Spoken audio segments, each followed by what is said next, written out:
오늘 본문 말씀에 보면 우리 기독교 교육에 굉장히 중요한 그 내용이 오늘 말씀을 통해서 우리가 볼 수가 있습니다. 예수님은 지혜와 키가 자라가면서 하나님과 사람들에게 더욱 사랑을 받으셨다. 이것이 이제 오늘의 본문입니다. 여러분, 이 예수님의 이 성장 과정을 통해서 우리는 이 기독교 교육의 그 모형을 오늘 본문에서 찾을 수가 있습니다. 그 예수님의 그 성장 과정을 한 인간으로서 성장해 가신 그 과정. 예수님은 한 인간이시기도 하고 또 하나님이시기도 하신 분이 바로 예수님이죠. 오늘 그 예수님의 그 인성에 대한 그 내용이 우리 기독교 교육에 대한 아주 중요한 지침이 오늘 본문 말씀에 나와 있는데요. 예수님께서는 지혜와 키가 자라갔다라고 말씀하고 있습니다.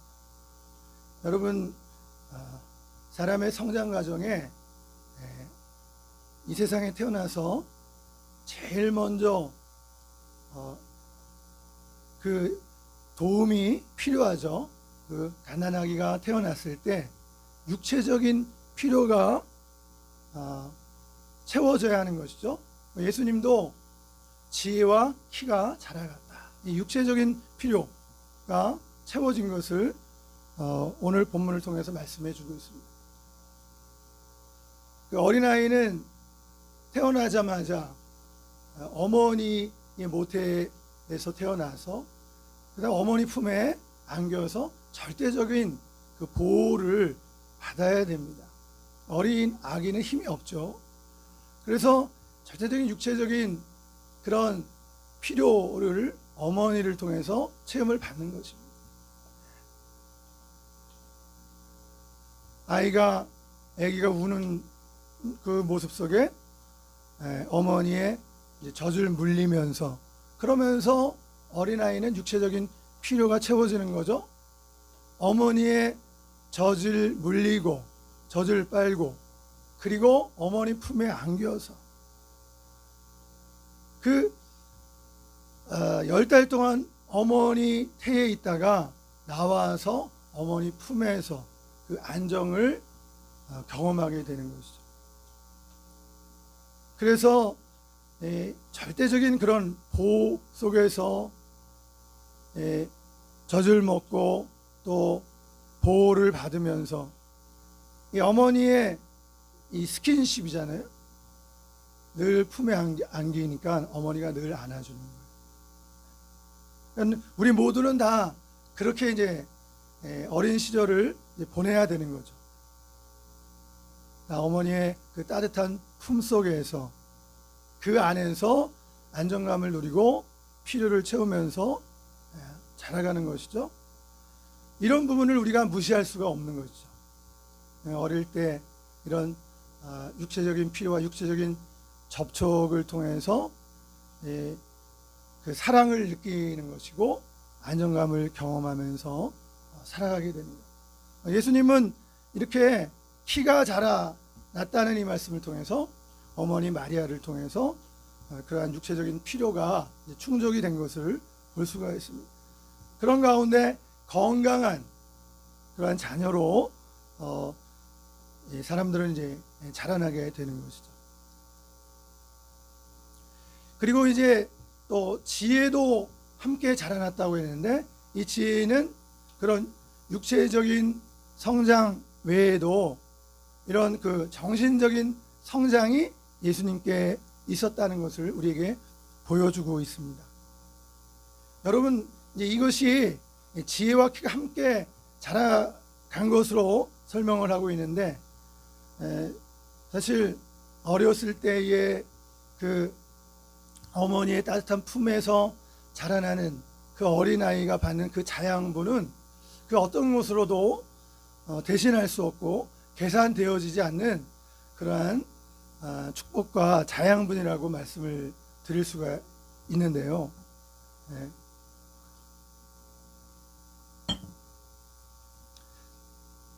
그 2차 대전이 끝난 후에 2차 대전이 끝난 후에 그 어린아이들이 병원에서 이제 부모 없는 그런 어린아이들이 이제 병원에 이제 수용이 돼서 그 아이들을 돌보게 됐는데, 그때 충분히 어린아이들에게 그 영양식을 공부했음에도 불구하고 어린아이들이 죽어갔던 그 일을 통해서 그 멕시코에 있는 그 한 병원의 그 의사가 그 동네에 있는 그 아주머니들을 오후 시간에 자원봉사자로 활용을 해서 어린아이들 규칙적으로 안아주고 그 우유를 먹일 수 있도록 그렇게 그 일을 이제 맡기게 됐죠.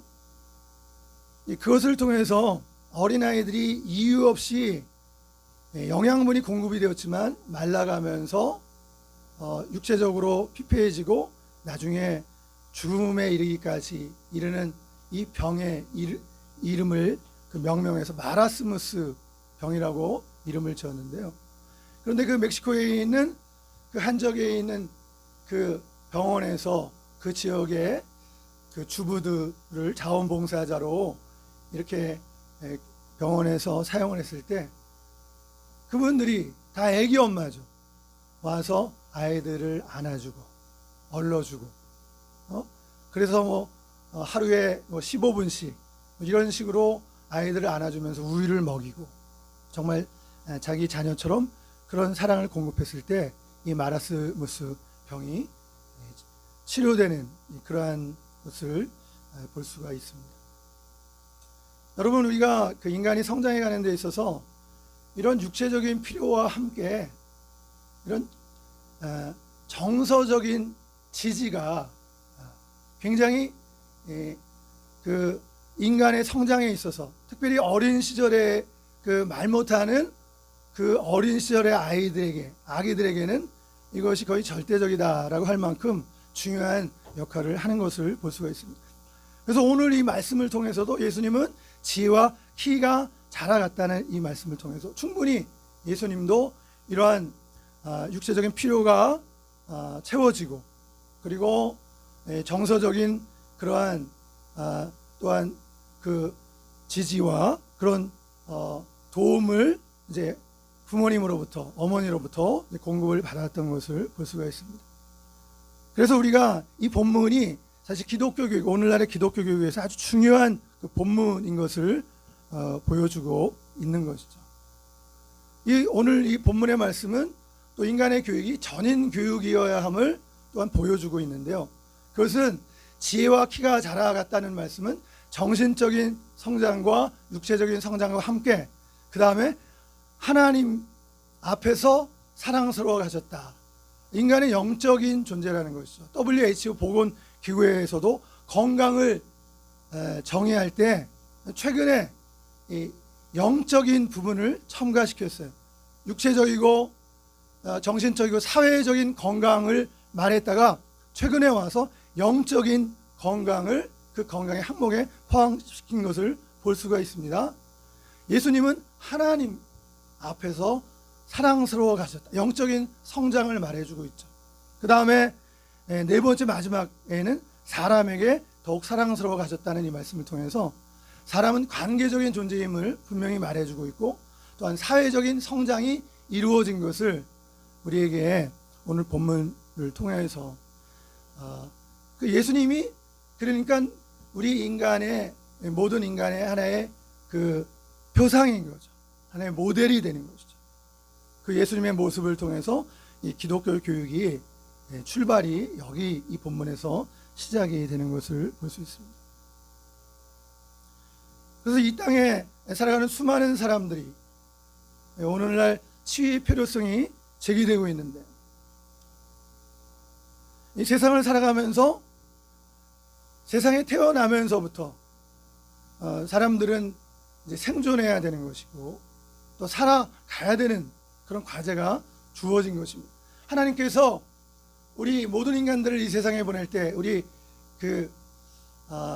잘 부르는 복음 찬양에도 보면 당신은 사랑받기 위해 태어난 사람이라고 그렇게 복음 찬양을 통해서 말씀해 주고 있지 않습니까? 사실 하나님이 우리를 이 세상에 보낼 때 이 세상에서 사랑받기 위해 우리를 이 세상에 보냈다라고 우리가 그렇게 볼 때, 그러나 수많은 사람들이 이 세상에 태어나서 살아가는 삶을 보면 죄악 가운데서 살아가고 있고, 그리고 죄의 열매를 통해서 많은 상처를 가지고 살아가는 것을 볼 수 있습니다. 그래서 오늘 우리 교회 안의 사역 중에 이 회복의 사역, 치유 사역의 중요성이 점점 더 현대교회에서 그 중요성과 필요성이 더 강조되고 있는데요. 여러분, 진정한 우리 인간의 그 회복은, 인간의 그 치유는, 인간의 하나님의 형상이 회복되는 것, 그것은 바로 사랑을 통해서 인간이 회복되고 치유되는 것을 우리가 이제 알아야 되는 것이죠.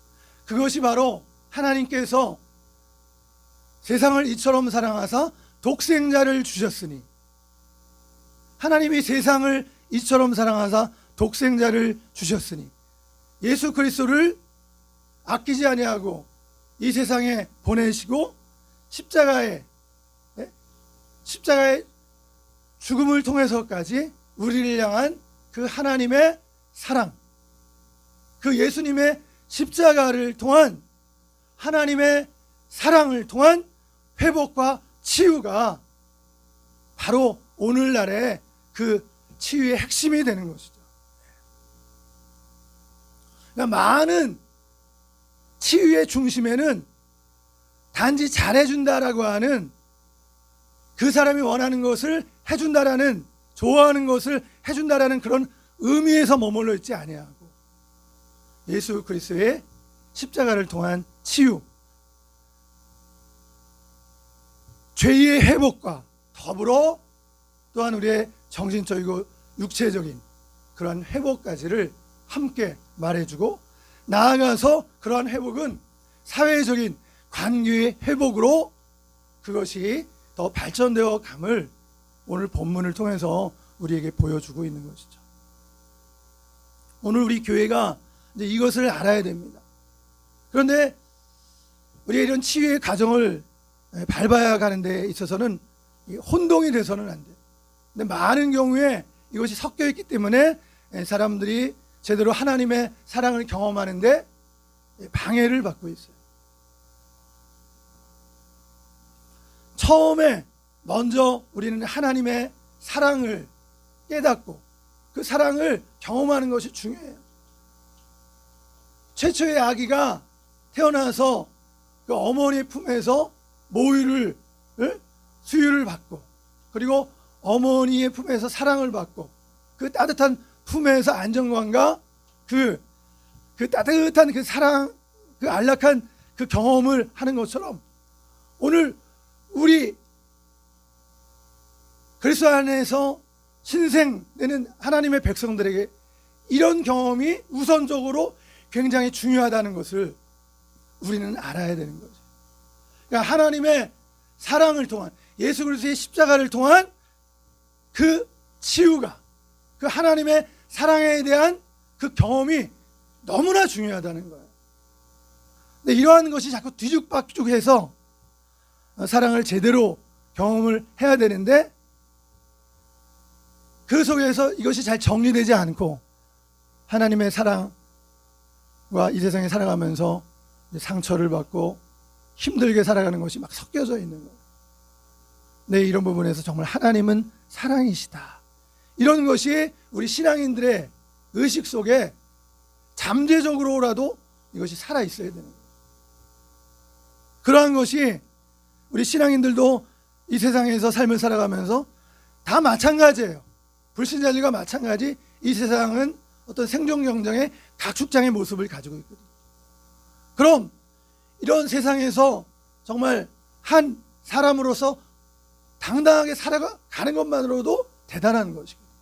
근데 이런 부분에서 어려움들을 오늘 많은 그런 젊은들이 그런 어려움을 호소하고 있지 않습니까? 힘들다라고, 직장 생활에서의 어려움을 호소하고 있어요. 인간관계에서의 어려움을 호소하고 있어요. 정서적으로 해결되지 않는, 오늘날에는 젊은이들 안에도 그 우울증이 젊은이들 안에도 많이 생겨나고 있는 것을 볼 수 있어요.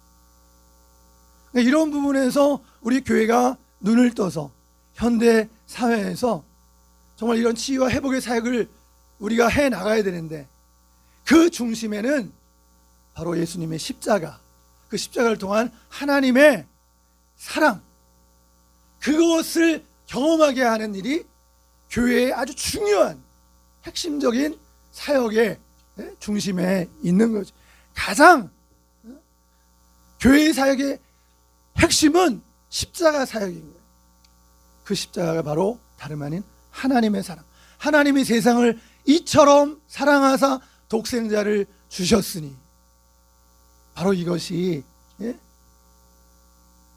오늘 교회가 해야 될 바로 치유 사역의 핵심이라고 말씀을 드릴 수 있어요.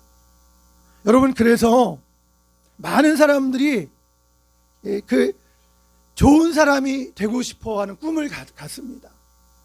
다른 사람들에게 좀 좋은 선한 사람의 이미지를 갖기를 원하고, 그리고 다른 사람들을 좀 돌봐주기를 원하고, 섬겨주고, 좀 가정에도 좀 꼭 필요한 그런 자녀가 되고, 또 사회생활을 할 때도 그런 좋은 사람이 되기를 원하는 그런 마음은 누구나 다 가지고 있어요.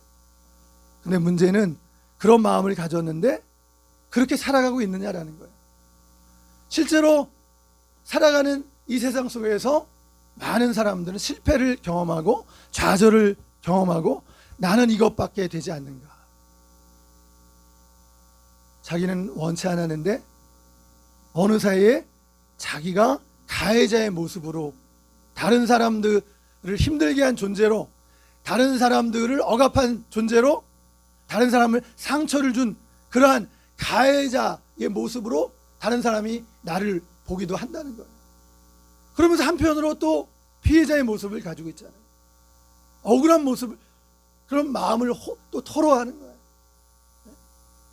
자, 마음은 참 이 세상에 살아가면서 좋은 사람으로, 착한 사람으로, 남에게 도움을 주고 섬기는 사람으로 살아가고 싶어 했지만, 좀 많은 사람을 사랑해 주고 싶은 그런 사람으로 살아가고 싶었는데, 여기에 자꾸 실패하고 좌절하는 거예요. 여러분, 그래서 우리는 알아야 돼요.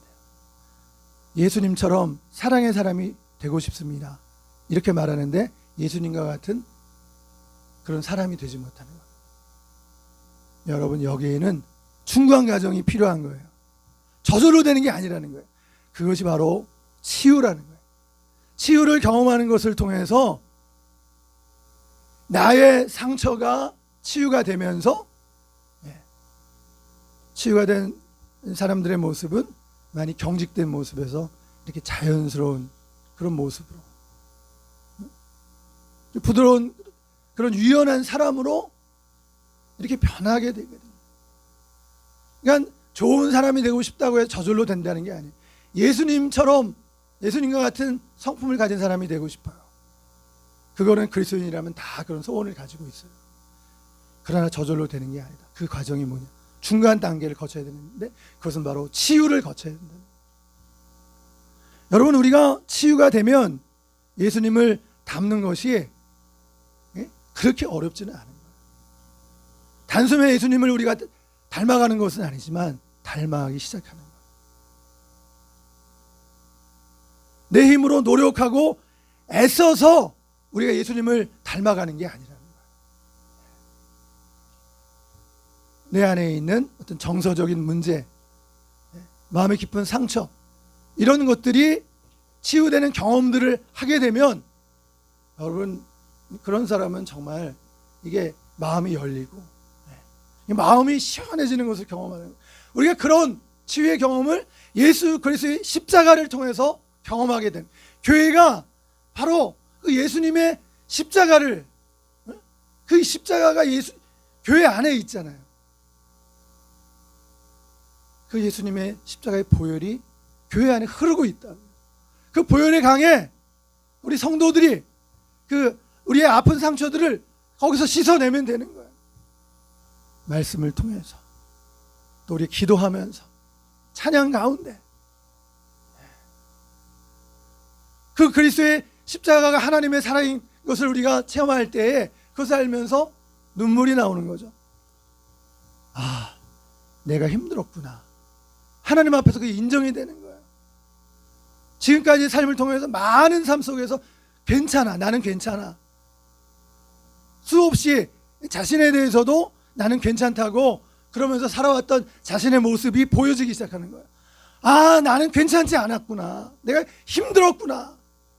그걸 하나님 앞에서 인정하게, 하나님 정말 제가 힘들었네요. 그 순간에 이제 눈물이 나오는 거죠. 그리고 그 순간에 하나님의 찾아오시는 하나님이 나를 치유해 주시려고 하나님이 하늘에서 말씀만 하지 아니하시고 예수님을 보내셨구나. 우리의 눈높이에 맞게 하나님이 신의 인간이 되셔서 예수님이 이 땅에 오셔서 예수님이 우리의 모든 성정을 다 아시는 거예요. 히브리서에 보니까는 통곡과 기도와 간구와 소원을 하나님께 올려드렸다. 그것은 예수님의 인성에 대해서 말씀해주고 있잖아요. 그러면 우리 인간의 고초와 아픔을 예수님도 다 겪으신 거예요.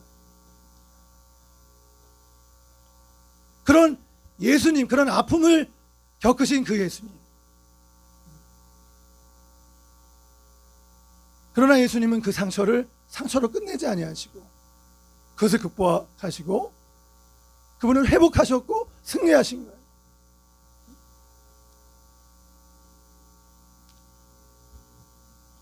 오늘 우리는 십자가를 통해서 부활 승리하신 그 예수님을 통해서 오늘 우리의 아픔과 상처들이 예수님의 십자가 그 사역을 통해서 우리가 치유가 되는 거예요. 그 치유를 하는 것이 오늘날 우리 교회에 교회에 이런 예수님의 치유가 흘러가야 된다는 거예요. 예수님의 치유하는 그 보혈이 우리가 예배를 드릴 때마다 이 예배 가운데 흘러가야 되는 거예요. 오늘도 예배를 드리면서 그 예수님의 흘린 피가 유월절 어린 양의 그 피가 우리를 지나가는 것을 통해서 우리 아픈 기억들, 그런 아픈 상처의 기억들이 치유가 되는 것입니다. 예배를 통해서 우리가 그런 치유와 회복을 경험하게 되는 거예요. 그 이전에는 너무 힘들게만 느껴지고 감당할 수 없게만 느껴지고 불가능한 것처럼 여겨졌고 사람이 싫고 만남이 싫고 세상이 싫고 낙심하던 우리의 모습 속에 치유를 경험하면서 살 수 있겠다. 희망이 보이는 것입니다. 살 힘이 조금씩 생겨나는 것이에요. 그리고 세상이 그냥 춥게만 느껴지고 세상 속에 사는 게 외롭게만 느껴지고 그리고 세상이 거칠게만 보이고 세상은 악해만 보였는데 예수님의 사랑의 숨결을 호흡하기 시작하면서 그 숨결을 경험하면서부터 밖에 나가는데 차게만 느껴졌던 겨울바람이 시원하게도 느껴지는 거예요. 그 앙상한 나뭇가지들로만 외롭고 쓸쓸하게만 보였던 그 가지가 치유를 경험한 나의 모습에는 이제 나를 향해서 가지가 흔들어주네. 새소리를 들으면서 슬피 우는 것처럼 느껴졌던 나의 그 과거의 기억이 새들이 노래를 해주네.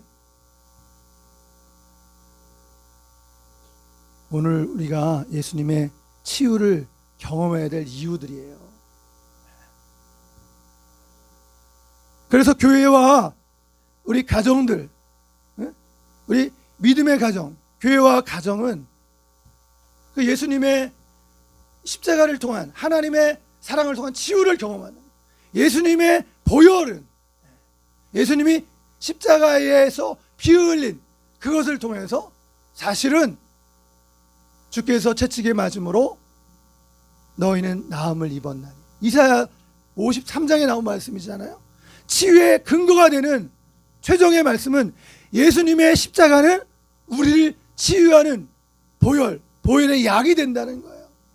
그 어느 것으로도 우리의 상처는, 근원적인 상처는 치유될 수 없지만 예수님의 십자가를 통한 그 하나님의 그 사랑이, 그 보혈이, 그 사랑의 보혈이 우리를 치유한다는 것입니다. 우리를 회복시킨다는 거죠. 그게 우리의 진정한 약이 된다는 것이. 길르앗의 향료가 있지 아니한가. 그 길르앗의 향료가 바로 예수 그리스도의 십자가를 말하는 거예요. 그래서 그 예수 그리스도의 십자가가 우리 교회를 흘러가야 돼. 예배는 바로 예배를 통해서 우리가 십자가를 경험하는, 하나님의 십자가, 예수 그리스도를 나타난 그 하나님의 사랑을 오늘도 우리는 예배를 통해서 경험하는 거예요. 우리의 마음이 뜨거워지는 거예요. 그래서 나가서 손이 찬 사람의 손은 내가 만져줄 수 있겠구나. 한 사람은 만져줄 수 있겠구나. 믿지 않는 내 가정의 한 사람은 내가 예배를 드리고 난 다음에 이 따뜻한 손을 가서 그 손을 만져줄 수 있겠구나. 이런 점에서 우리 교회와 가정은 지지 그룹이 되어야 됩니다. 건강한 교회와 건강한 가정의 특징은 뭐예요? 그것은 자정 능력이 있다는 거예요. 자정 능력. 그게 무슨 뜻입니까? 성도들이 한 주간 동안 세상에 살면서 만만치 않은 이 세상 속에서 믿음으로 이제 살아가는데, 근데 세상에 살아가면서 경쟁하며 살아야 되잖아요. 이 세상에서는 좀 세상에서 흐르는 그런 정신은 내가 살기 위해서는 다른 사람이라도 밟고 지나가야 된다. 이게 보통 사람들의 생각 속에 있는 거예요. 내가 살기 위해서 미안하지만 다른 사람을 밟고 지나가야 되겠다. 그러니까 우리가 그런 세상에서 사는 거예요. 한 주간 동안. 자, 그런데 자정 능력이 있다는 것은 무슨 뜻이에요? 교회 와서 예배를 드리고 그런 것을 다 또 떨궈버리는 새롭게, 나는 하나님의 자녀지. 나는 이 세상에서 사람들과 다투면서 내가 살기 위해서 다른 사람을 죽이고 짓밟고 내가 살아가면 안 되지. 나는 세상에 소금이 되고 빛으로 살아가는 존재. 이런 것을 교회 와서 느낀다는 거예요. 그리고 힘들었던 것을, 세상에서 힘들었던 것을 교회 와서 예배 드리면서 그게 다 치유가 되는 거예요. 녹아지는 거예요. 그게 자정 능력이에요. 자녀들이 바깥에 가서 학교에 가고 또 직장 생활을 해서 힘들었던 그러한 경험들이 집에 와서 가정에서 다 녹아지는 거예요. 그리고 이튿날 출근할 때, 학교에 갈 때 새로운 마음으로 출발하는 거예요. 이게 교회와 가정의 자정 능력이에요. 그런 점에서 교회와 가정은 지지그룹이 돼야 돼요. 그 지지그룹이 누가 될 수 있어요? 하나님의 사랑인 예수 그리스도의 그 보혈을 경험한 사람들, 그 십자가의 뜨거운 사랑을 경험하는 사람들이 지지자가 되주는 거예요. 이 지지자는요, 물론 기본적으로는 부모가 자녀를 지지해 주는 게 원리적으로 맞는 거예요. 여러분, 그런데 꼭 그런 것만은 아니에요. 때때로는 자녀가 부모의 지지자가 될 수 있는, 하나님의 사랑을 경험할 그 연후에는 부모가 힘들 때는 자녀도 부모의 지지자가 될 수 있는, 많은 경우야 부모가 자녀들의 지지자가 돼야 돼요. 그러니까 신앙이 성숙한 이는 신앙이 연약한 이들을 지지해 주는 사람이 돼야 돼요. 자꾸 격려해 주고 칭찬해 주고 괜찮다고 두려워하고 떠는 그러한 우리의 형제 자매들을 손을 붙잡아 줄 수 있어요. 우리 그런 자녀들을 끌어안아 줄 수 있는 그런 부모가 돼야 된다는 거죠. 사실 우리가 이 세상을 살아가면서 또 예수 믿는 사람이나 착한 사람들의 모습 속에 너무 쉽게 상처를 받는 사람도 있을 수 있어요. 많은 사람들 중에 어떤 때는요, 참 너무 이렇게 그 세상이 잘 돌아가고 잘 굴러가는데, 근데 꼭 그러다가 한두 명 때문에 마음에 상처를 가질 때가 있어요. 근데 여러분, 우리가 좀 기억해 봅시다. 우리가 이 세상을 살아가면서 모든 사람에게 잘 보일 필요도 없습니다. 그리고 모든 사람에게 인정받으려고 해서도 안 돼요. 모든 사람에게 인정받고자 하는 사람은 절대로 성공할 수가 없죠. 그 중에 나를 싫어하는 사람이 있을 수도 있고 나를 반대하는 사람도 있을 수 있어요. 여러분, 그러나 그런 부분에 우리가 너무 초점을 맞출 필요는 없어요. 또 어떤 경우에는 또 그런다 할지라도 시간이 지나서 나중에 또 많은 경우에는 오해도 있을 수 있잖아요. 그런 오해는 지금 풀려고 너무 애쓸 필요 없어요. 시간이 지나면서 어떤 계기가 되면 밝혀질 수가 있는 거죠. 그러므로 저와 여러분들은 인간관계를 맺어가고 사회생활을 해나갈 때 너무 부정적인 측면을 가지고 너무 고민할 필요가 없다. 여러분들이 성장하기 위해서 여러분들의 길을 가는 것이 좀 필요하겠다. 그런 말씀을 드리는 것이죠. 그래서 과거의 상처나 아픔에 너무 발목을 잡힐 필요도 없고,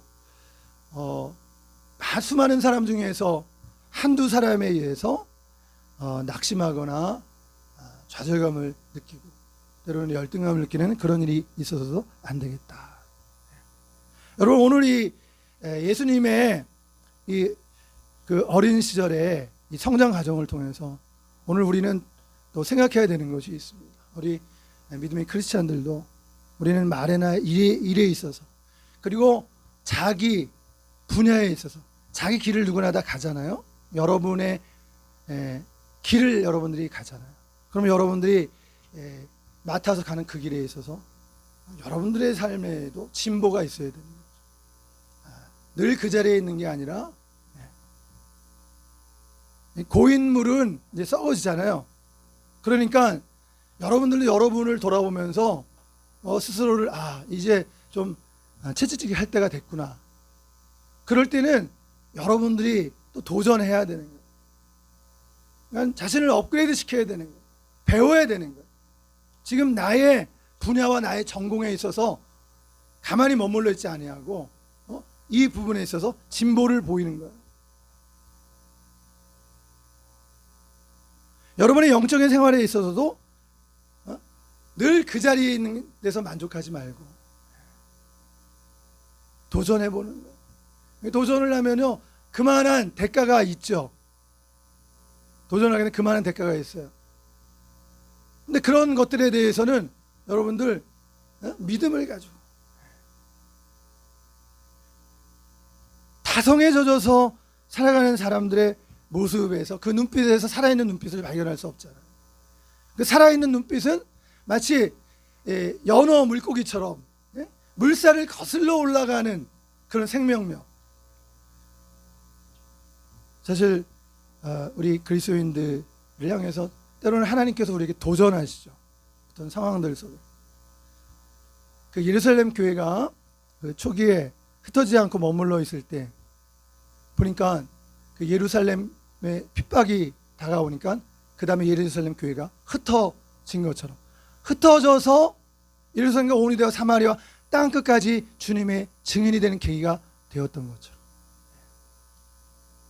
북태평양에서 잘 잡히는 그 청어를 이제 그걸 이제 뭐 우리나라에 갖고 오기 위해서는, 또 저 미국이나 이런 뉴욕의 그런 시장으로 갖고 오기 위해서는 그 싱싱한 그 신선도를 유지해야 되는데, 그 청어를 잡았다가 그 여러 날이 지나서 시장에 판매할 때 청어가 다 죽어 있잖아요.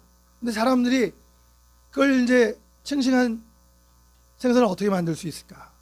나중에 생각하는 것이 뭐냐면 청어의 전적인 그 가물치 몇 마리를 거기다가 집어넣는 거예요.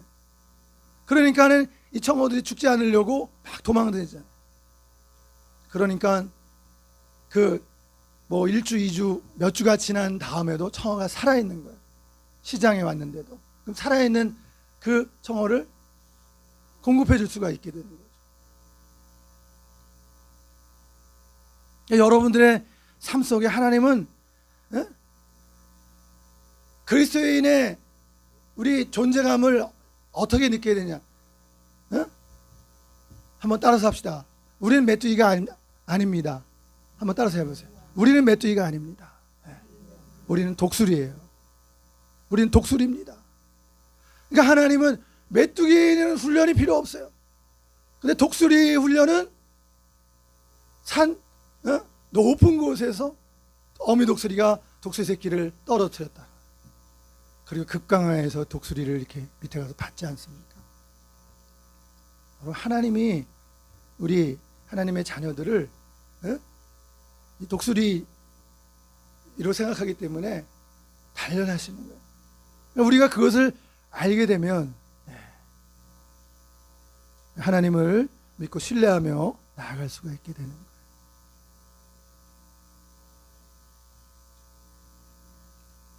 여러분, 한 법정에서 일어났던 이야기입니다. 그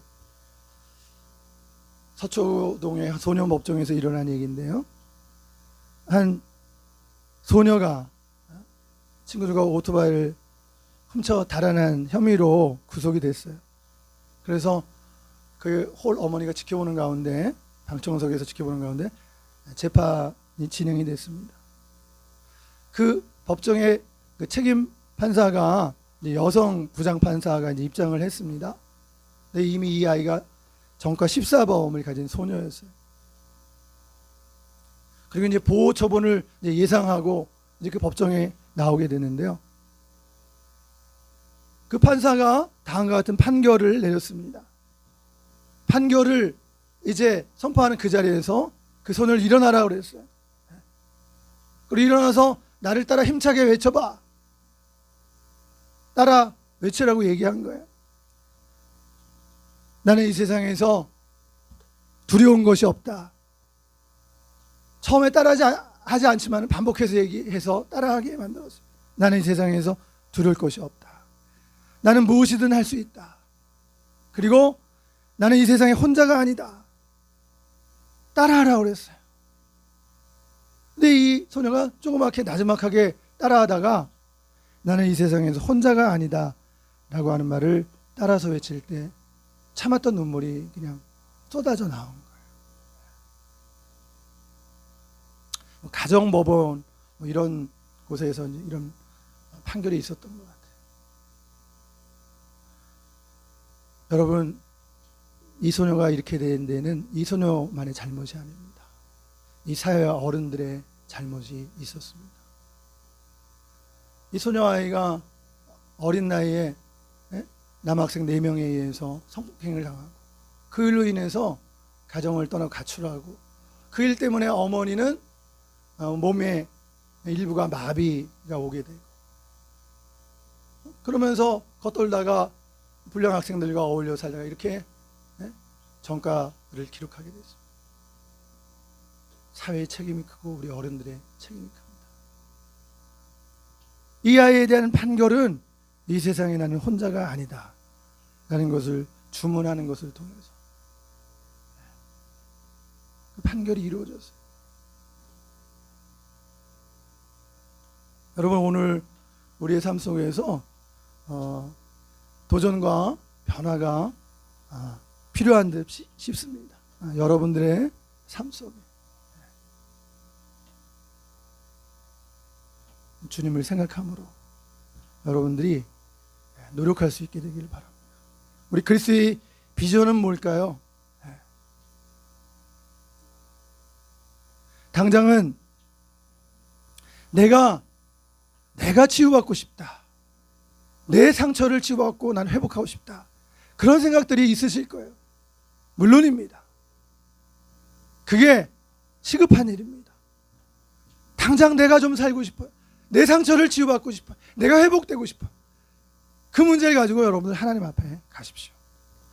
여러분, 그러면서 그리스도인들에게 있는 비전은 뭐냐면 그런 것이 있는 거예요.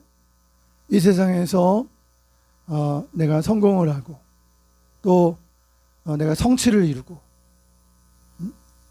내가 좀 보란 듯이 그러한 사람으로 살기를 원하는데, 그런데 그리스도인의 비전은 그런 상황이 다가올 때에도 나는 혼자 1등하지 않겠다.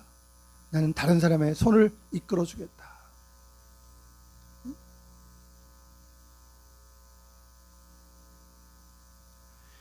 그리고 하나님의 사람으로 축복의 길을 걸어갈 때 겸손과 온유함으로 이 세상을 살아가는, 그게 얼마나 하나님 자녀다운 모습입니까?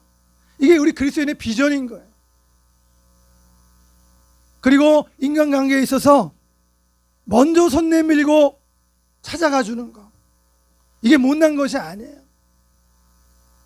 관계 회복을 위해서 내가 먼저 노력하는 그런 자세를 갖는 거예요. 상대방은 잘 그런 태도를 가질 수 없지만 내가 그리스도의 사랑을 경험하면서 우선은 그를 위해서 기도해 줄 수 있는 거예요.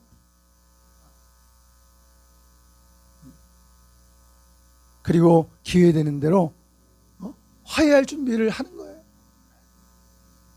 나에게 잘못한 사람에 대해서도, 당장은 나를 힘들게 한 사람에 대해서 내가 그것을 아닌 것처럼 살아갈 수는 없습니다. 그거는 아니에요. 그런 부분에 대해서는 우리가 치유받아야 돼. 그런 부분에 대해서는 하나님께 와서 기도할 수 있어야 돼.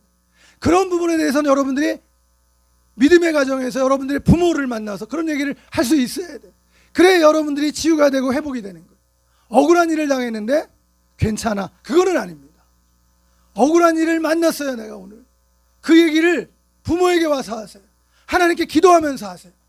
그리고 회복이 돼야 돼요.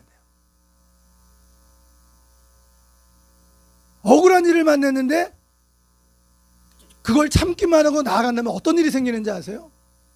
그게 습관이 되면 여러분 무의식적으로 내가 잘못한 것 같아요.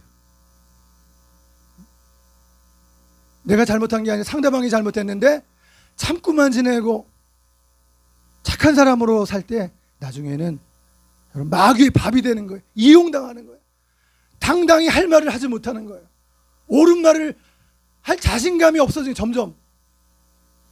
그렇기 때문에 여러분들이 그런 불의한 일을 만나, 억울한 일을 만났을 때는 하나님 앞에 와서, 하나님이 힘들어요.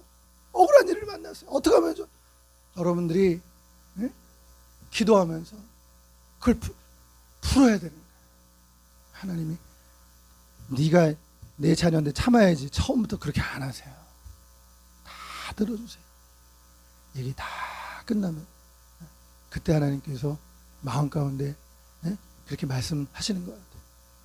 이제 다 됐니? 이제 다 얘기했니? 여러분, 그런 억울하고 힘든 일이 있을 때는 얘기하세요. 하나님께 기도하세요. 푸세요. 그리고 여러분의 부모에게도, 믿음이 좋은 형제 자매들이 그런 얘기를 들어줄 수 있어요. 우리 교회가 그런 일을 할 수 있어요. 누군가가 얘기할 때, 쟤 왜 저래? 지가 잘못해놓고서는 왜 저래? 이런 식으로 말하는 게 아니에요. 지지그룹이 돼서 함께 기도해 줄 수 있어요. 또 입장이 달라서 또 바꿔가면서 이번엔 상대가 힘든 일을 경험했을 때, 지난번에 내 얘기를 들어줬었지. 이번에는 그 선배가 힘들어하는 것 같아. 선배를 위해서 기도해 줘야 됩니다. 어떤 식으로 도움을 주려고 하고.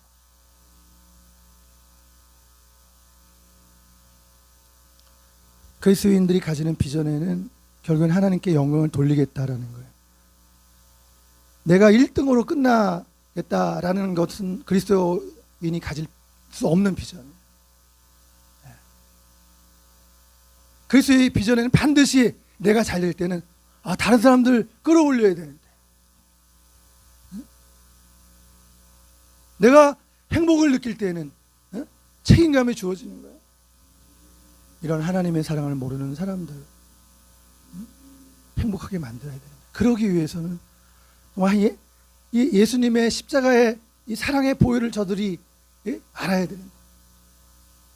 이것을 위해서 우리가 몸부림치면서 가는 거예요. 요셉처럼 마지막에 요셉이 잘 됐을 때 요셉이 추앙받는 것으로 성경 이야기는 끝납니까? 전혀는 그렇지 않잖아요. 요셉의 형님들과의 만남을 통해서 형님들은 과거에 요셉을 죽이려고 했으니까 아버지 야곱이 죽은 다음에 자기들 봐달라고 얘기하면서 아버지가 요셉에게 그 형님들 잘 대하라고 그렇게 얘기하지 않았습니까? 요셉에게 그런 얘기하는 거예요. 그랬더니 요셉이 어떻게 했어요? 눈물을 흘리면서 제가 하나님을 대신하리니까 제가 형님들의 자녀를 제가 키우겠습니다. 울면서 그렇게 했잖아요. 그리스도의 비전은 그런 거예요. 무슨 1등이 그런 게 아니에요. 그 자리에서 다른 사람들을 회복시켜주고 하나님께로 연결해주고 용서하고. 오늘 이러한 사명이 우리 교회와 가정에게 주어진 것을 우리가 기억하고 우리가 여러 가지 점에서 여러분 주님의 일을 하기 위해서 건강하셔야 되죠. 그래서 자기의 몸을 잘 관리하시고 또 부지런히 여러분 공부하시고 자기들의 분야에서 진보를 이루시고 영적인 성장을 이루세요. 예수 그리스도에게 사랑의 피를 더하면서 만나고 그리고 그러한 여러분들이 만난 그 예수님을 여러분들이 그것을 나눌 수 있어야 되잖아요. 성장해야 돼. 관계에 있어서 많은 사람들 할 수 있는 대로 많은 사람들과 그런 화평한 복된 관계를 이루는 것을 통해서 하나님께 영광을 돌리는 저와 여러분 다 되시길 축복합니다. 기도하겠습니다. 하나님 아버지 감사합니다. 예수님께서 지혜와 키가 자라가며 하나님과 사람에게 더욱 사랑스러워 갔던 것처럼 하나님 우리가 모든 일에 하나님 이런 진보를 보이는 하나님의 우리 자녀들이 되도록 하나님 저희들을 가르쳐주고 인도하여 주시옵소서. 우리 구주 예수님의 이름으로 기도하옵나이다. 아멘.